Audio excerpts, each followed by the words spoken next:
जय हिंद, नमस्कार, वंदे मातरम।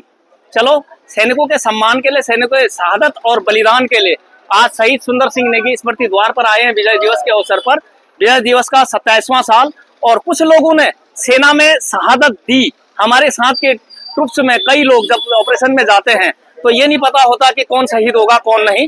तो शहीदों ने जो बलिदान दिया, इसी वजह से सेना को इतना बड़ा सम्मान मिला। नहीं तो इस सभी देश में नौकरी सभी करते हैं, कई प्रकार की सेवाएं हैं, कई प्रकार के सिविल सर्विसेज हैं, सभी का सम्मान है, लेकिन सेना को स्पेशल सम्मान शहीदों की वजह दिया जाता है, क्योंकि हमारे साथ का कोई न कोई शहीद हो चुका होता है। इसलिए उस सम्मान की गौरव गाथा को निभाने के लिए आज शहीद सुंदर सिंह नेगी स्मृति द्वार जो 1 नागा रेजिमेंट के थे, उनकी शहादत पर यहाँ पर आए हैं। और सभी शहीदों को, जितनी भी लड़ाइयाँ हुई हैं, 65, 65, 71, 99 या अभी का ऑपरेशन सिंदूर या आजादी से पहले first world war, second world war, जो भी सैनिकों ने बलिदान किया, उन सबके स्वागतम के लिए, फूलमाला चढ़ाने के लिए यहाँ पर एक प्रोग्राम रखा गया है। सीमा द्वार ITBP गेट के नजदीक का ये क्षेत्र है। जरा अंदर आइए।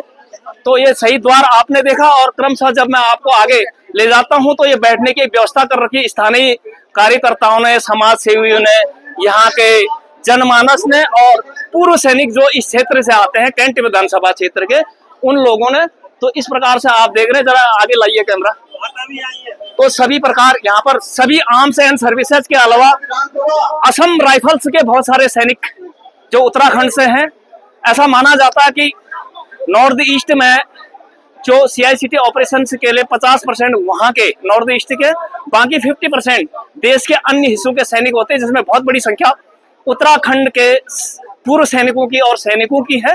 तो उनका भी बहुत बहुत स्वागतम। इसीलिए इसे देवभूमि के साथ साथ सैन्य बहुल क्षेत्र और सैन्य भूमि भी कहा जाता है। नजदीक आइए। तो यहाँ पर से जो प्रोग्राम शुरू हो रहा है, शहीद सुंदर सिंह नेगी जी का स्मारक के नजदीक में आपको ले जा रहा। जरा कैमरा को इस तरफ लाइए। महिलाओं ने भी, माताओं ने और नारी शक्ति ने सहयोग किया। धन्यवाद आप सबका भी, प्रणाम और जय हिंद।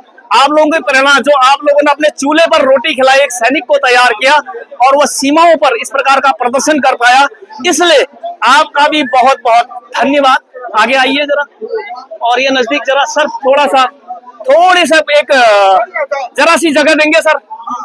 फोटो आप देखोगे, और यहाँ पर फूल मालाएं शहीद सुंदर सिंह नेगी द्वार पर, ये एक प्रतीक है, एक स्थान है। जिस प्रकार से आप मंदिर जाते हैं जहाँ पर आप ईश्वर की आराधना करते हैं, इसी प्रकार से आप शहीद के नाम पर सभी युद्ध में शहीद वीरों, सैनिकों, पूर्व सैनिकों, उनके परिवार और पूरे देश की समृद्धता, एकता और उसके वर्चस्व को बचाए रखने के लिए जो प्रेरणा यहाँ पर से यूथ को मिलेगी, देश को मिलेगी।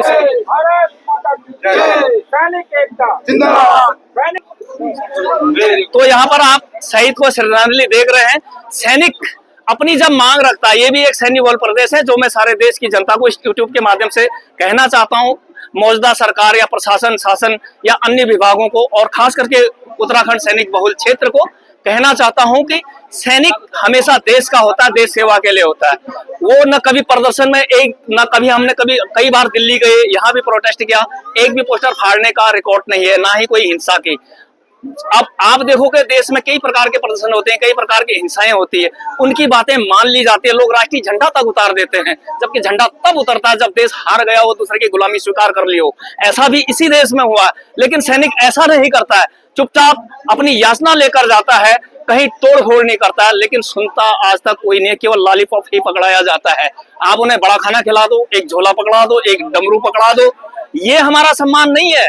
अगर आप इस प्रेजेंटेशन की तरह सुन रहे हैं सभी देश के शासक, प्रशासक और सरकार, तो अपनी आंखें खोलिए और कम से कम हिमाचल, बगल के राज्य हरियाणा और पंजाब जैसे सैन्य बहुल प्रदेशों की तरह कोई एक स्थायी पॉलिसी लाए, ताकि शॉर्ट सर्विस में रिटायर होने के बाद सैनिकों को कुछ न कुछ यहाँ पर कुछ करने के, रोजगार के अवसर मिले, केवल वो संतरी गार्ड चौकीदार ही ना बना रहे। जय हिंद, नमस्कार। शहीद सुंदर सिंह नेगी स्मृति द्वार जो कि 1 नागा रेजिमेंट के, उनको पूर्व सैनिक, स्थानीय जनता, कार्यकर्ता, महिलाएं और देश के सभी युवा और सभी लोग यहाँ पर श्रद्धांजलि देने के लिए एक एक करके आ रहे हैं। तो सबसे पहले असम राइफल को प्रायोरिटी दी जा रही है। सैल्यूट आप सभी को भी, और शहीद को श्रद्धांजलि देते हुए असम राइफल्स के पूर्व सैनिक।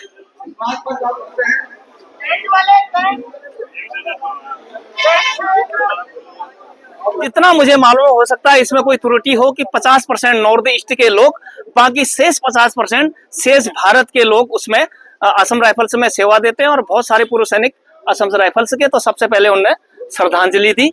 स्वागतम आप सभी का और सहयोग के लिए बहुत बहुत धन्यवाद। और क्रमशः अब गौरव सेनानी के अलग अलग अंगों के सबसे पहले धर्मपुर संगठन के वरिष्ठ डबराल जी हैं, वरिष्ठ सैनिक, और उनके सहयोगी।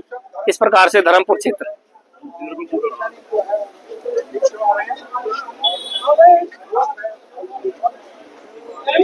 दूर से आए और वरिष्ठ लोगों का, सभी का, आप सबों का धन्यवाद जा रहा है देश को, और दिखाना भी चाहिए कि मोटिवेट रहें, देश के लिए समर्पित रहें। जो जहां भी रहता है, जिस भी डिपार्टमेंट में रहता है, 16 आना सही काम करे, वो भी एक देश सेवा ही है। हर कोई बॉर्डर पे खड़ा नहीं हो सकता, लेकिन जहां पर भी है, जिस भी विभाग में 16 आना देश के लिए, देश सर्वोपरि है, उसके लिए काम जरूर करें। तो बहुत दूर से 20, 22, 24, 26 किलोमीटर दूर से आप लोग आए हैं यहाँ पर श्रद्धांजलि देने। आप लोगों का सहयोग के लिए धन्यवाद। और तीनों फोर्सेज के लोग इसमें हैं। टोपी से शायद लग रहा है आप एयरफोर्स के हैं, तो जी जी जी, सहयोग, स्वागतम आप सभी का। तो तीनों सेनाओं के लोग गौरव सेनानी एसोसिएशन और उसके सहयोगी दलों में है। क्षेत्र वाइज उनका विभाजन किया गया ताकि कार्य प्रणाली और ऑर्गेनाइजेशन अच्छी तरह से रन कर सके, चल सके। तो इनके ठीक पीछे अब गौरव सेनानी के टेंट विधानसभा क्षेत्र के लोग, टेंट क्षेत्र के वरिष्ठ पटवाल जी और वरिष्ठ सहयोगी